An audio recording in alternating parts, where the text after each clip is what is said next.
Mesdames, Mesdemoiselles, Messieurs, nous reprenons notre session. Avant de démarrer, je voudrais simplement, s'il vous plaît, vous informer qu'il manque 5 petits devices, 5 petits appareils de vote.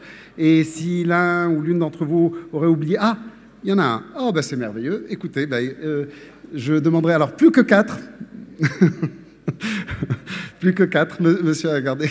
Donc, s'il vous plaît, s'il vous reste une de ces devices, si vous voulez bien les remettre à une des personnes en charge ou l'une des hôtesses, et je vous remercie par avance. Alors, le sujet, c'est « Relations with the members », donc comment sont gérées les relations avec les sociétaires. Pour traiter de ce sujet, je souhaite inviter monsieur José Salvino de Menezes, monsieur Jean-Michel Lati, monsieur Lorenzo Pelizzo et monsieur Klaus Müller, et je vais leur demander de bien vouloir se joindre à moi. Alors, d'autres personnes ne sont pas présentes, mais seront présentes à travers des petites vidéos, des petites présentations de leurs institutions. Bienvenue, cher monsieur. Bienvenue. I beg your pardon? Please. Alors, tout de suite, je lance une première vidéo concernant Crédit Coop Argentina. Elle sera suivie d'une seconde petite vidéo de CPH Belgium. Please. Somos Crédit Coop, el banco cooperativo creado por pequeños y medianos empresarios argentinos. Por eso, Crédit Coop está con las pymes desde siempre. Ellas están en las raíces y en el corazón de nuestro banco. ¿Cómo funciona nuestro banco? Crédit Coop está dirigido democráticamente por sus propios asociados bajo el principio de un asociado, un voto. Veamos. 1. En cada una de las 250 filiales hay una comisión de asociados conformada por asociados a esa filial. 2.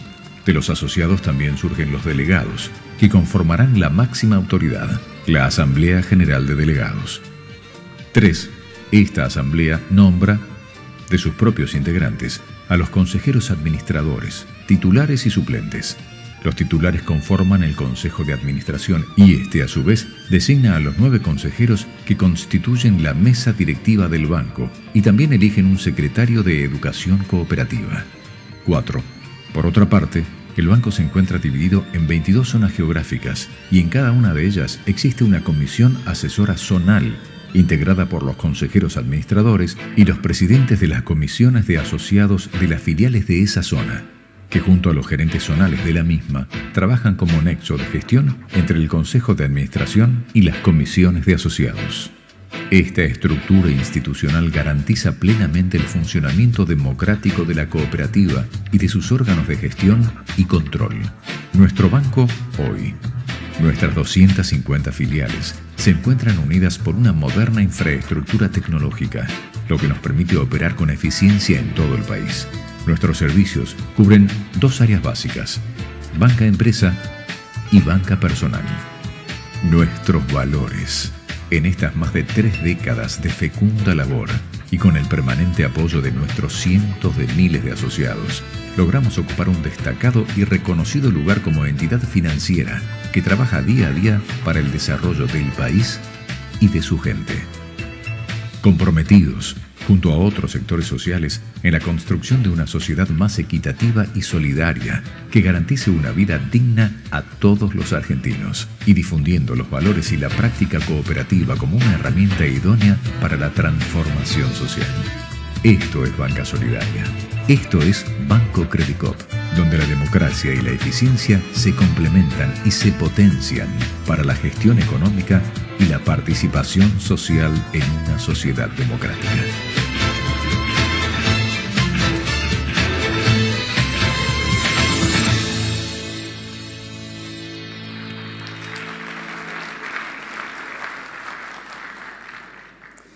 Et une seconde vidéo qui présentera CPH Belgium.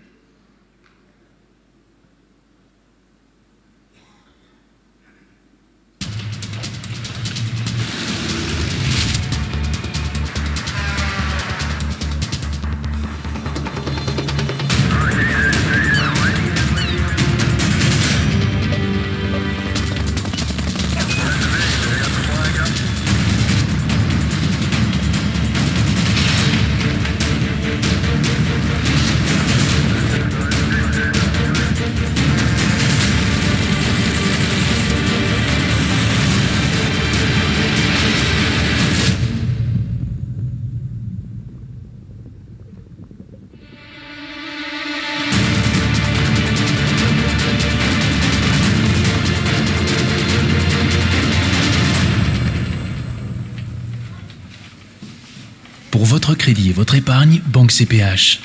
Imaginez tout ce qu'on peut faire pour vous. Banque CPH, la volonté de réussir ensemble.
Merci CPH.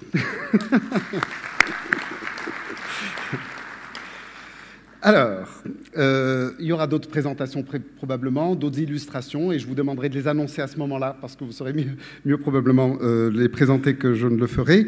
Une première question à M. Jean-Michel Lati. Alors, vous avez occupé la fonction de directeur général de la BRED. Et donc, déjà, est-ce que vous pouvez nous expliquer en quoi consiste cette relation avec les membres? Comment est-ce qu'ils sont rémunérés? Comment est-ce qu'est réparti le résultat? Quelle est la part qui leur revient? Quelques éclaircissements à ce sujet, s'il vous plaît. Alors, j'y reviendrai une question dans le courant de mon propos. D'abord, bonsoir à toutes et à tous. Ce que je voudrais évoquer, là, au nom de la Fédération, donc le travail que nous avons opéré, la Fédération des banques populaires françaises, on s'est posé, par rapport à ces problématiques vis-à-vis des sociétaires, une question qui pourrait paraître surprenante, mais dans nos esprits, depuis les interventions de ce matin, elle l'est beaucoup moins. C'est est-ce que nous devons mieux communiquer, mieux amplifier nos actions en matière, j'allais dire, de responsabilité sociétale, de responsabilité citoyenne. Alors que, compte tenu de nos racines, depuis l'origine, c'est ce que nous faisons en principe tous les jours. En réalité, comme l'a dit assez bien le président d'Alban d'Amour, ça s'est peut-être un peu affadi depuis nos origines. Par ailleurs, il y a un certain nombre d'éléments qui nous a fait, en finale, conclure que oui, il fallait, je dirais, plus communiquer, plus élargir ces questions-là. Alors, je vais résumer rapidement, et tout en revenant d'ailleurs, mais très vite, sur des sujets qui ont été largement évoqués, notamment ce matin. Le premier sujet, c'est incontestablement depuis 2 décennies, une montée du libéralisme économique, du droit de la concurrence, et qui déjà, dans le cadre européen, à Bruxelles, nous inquiétait, et qui justifiait que nous, banques coopératives, nous expliquions aux autorités administratives, politiques et aux citoyens nos spécificités. Je crois que ça, c'était une donnée qui est assez ancienne et qui nous conduit, comme vous l'avez traduit d'ailleurs ce matin vous-même, à faire du lobbyisme pour mieux faire comprendre en quoi nous sommes différents. Parce que nous le savons sûrement très bien, les tiers ne le savent pas forcément, et notamment malheureusement les clients. Le deuxième aspect, ça a été très largement évoqué, qui nous a interpellés, c'est bien sûr le choc financier 2007-2008, qui s'est traduit d'une manière assez forte comme... En gros, les responsables, ce sont les banques, et il faut bien reconnaître qu'au moins dans un certain nombre de pays, les banques coopératives n'ont pas été épargnées. Même si nous sommes sur un territoire, le Maroc, qui a eu la sagesse de ne pas perdre son âme dans les produits dérivés, et donc le problème ne se pose sûrement pas ici en ces termes, et bravo notamment à la BCP d'avoir évité ces difficultés. Pour être un peu plus précis dans nos réflexions, je vais me rapprocher de la France. D'abord parce que nous connaissons mieux la France et parce que le problème des banques populaires françaises, c'est bien la France. Donc je crois qu'en plus notre pays, dans ce contexte à la fois du choc financier et de la tendance de montée du libéralisme économique, a des caractéristiques complémentaires qui nous conduisaient à bouger et à bouger assez vite. La première, c'est que culturellement, notre pays a sûrement encore plus accusé la responsabilité des banques. Sûrement par amour bien connu de notre pays à l'égard des entrepreneurs. Et donc les citoyens, les médias, les politiques nous ont, je dirais, beaucoup vilipendés sur nos responsabilités, oubliant d'ailleurs que, certes, l'État français était intervenu, mais de manière provisoire, puisque toutes les banques françaises, comme vous le savez, ont remboursé les avances qui avaient été faites, et que ces avances avaient été payées, plutôt grassement d'ailleurs en termes de taux d'intérêt, et ça avait rapporté 2,8 milliards au Trésor public français. Le deuxième aspect, et ça a été un peu évoqué par Olivier Klein ce matin, c'est que l'État français, et quelle que soit d'ailleurs sa sensibilité idéologique, considère que la banque, c'est un service public, oubliant que nous sommes une entreprise dans un contexte concurrentiel et extrêmement large.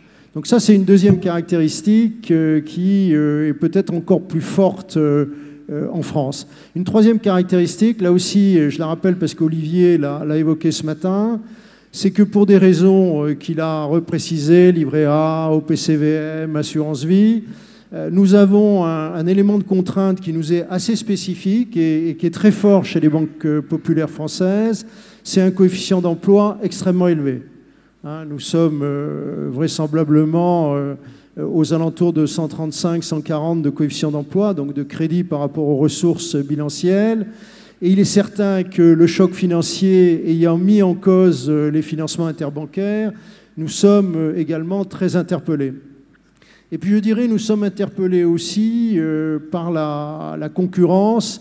Et je voudrais insister sur une concurrence, à la fois celle qu'on connaît, donc les banques coopératives, les autres, parce qu'on a aussi une caractéristique, c'est que nous avons plusieurs établissements coopératifs en France. Donc ça aussi, ça crée des obligations aux banques populaires un peu plus fortes. Nous avons les banquiers traditionnels, nous avons les assureurs historiques.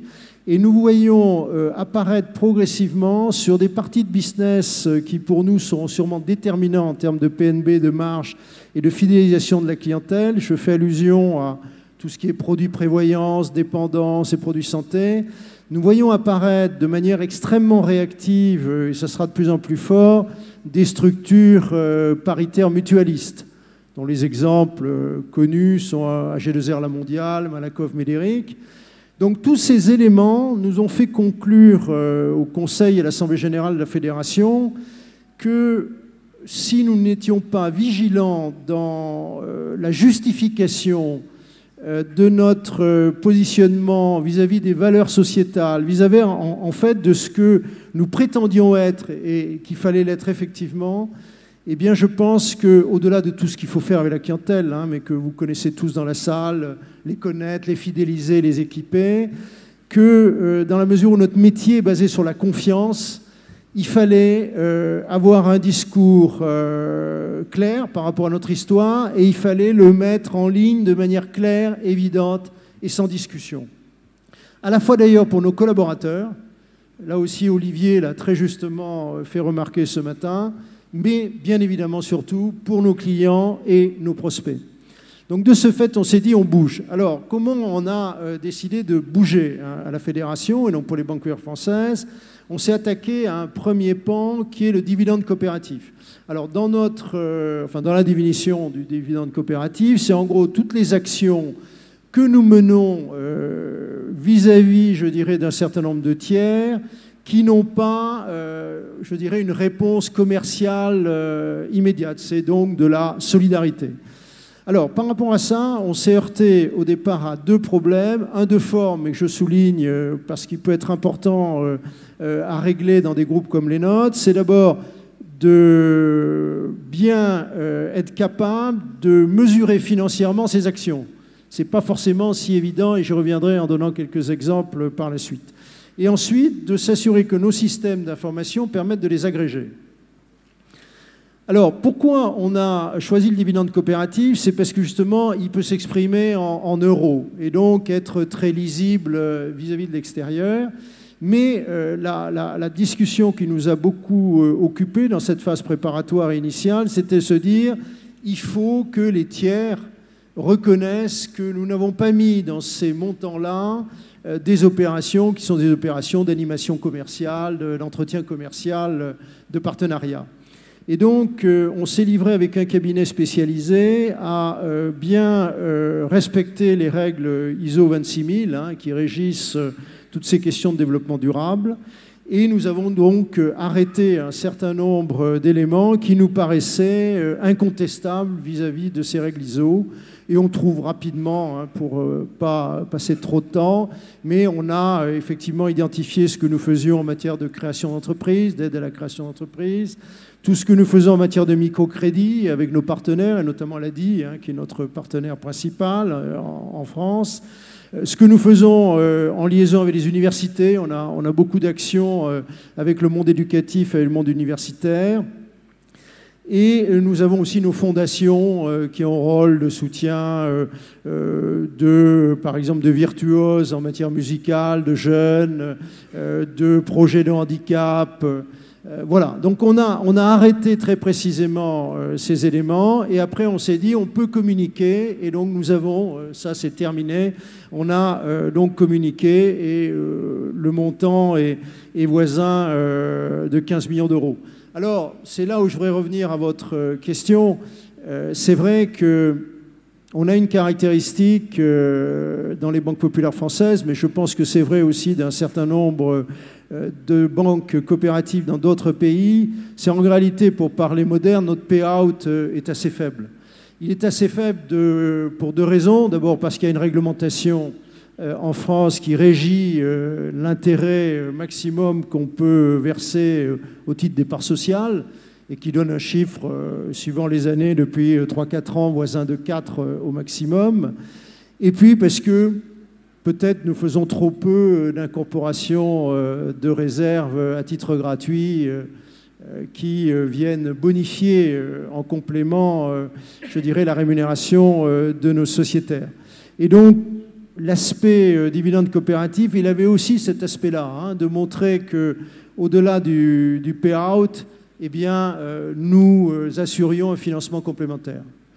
Alors, demain, qu'est-ce que nous voulons faire? Alors d'abord, nous voulons communiquer de plus en plus largement sur ces données-là. Nous les avons intégrées d'ailleurs dans nos plaquettes d'assemblée et nous faisons maintenant un peu plus de présentation de ces actions sociétales au travers du dividende coopératif. Et je pense aussi le fait qu'il est chiffrable permettra dans le futur eh bien, d'accroître en fonction de ce que seront nos désirs, les maisons mères, eh bien, la part financière consacrée, je dirais, à l'intérêt général. Et puis, face à toutes ces questions qu'on se posait d'environnement sociétal, de développement durable, vous savez que la définition du RSE donne 7 grandes rubriques.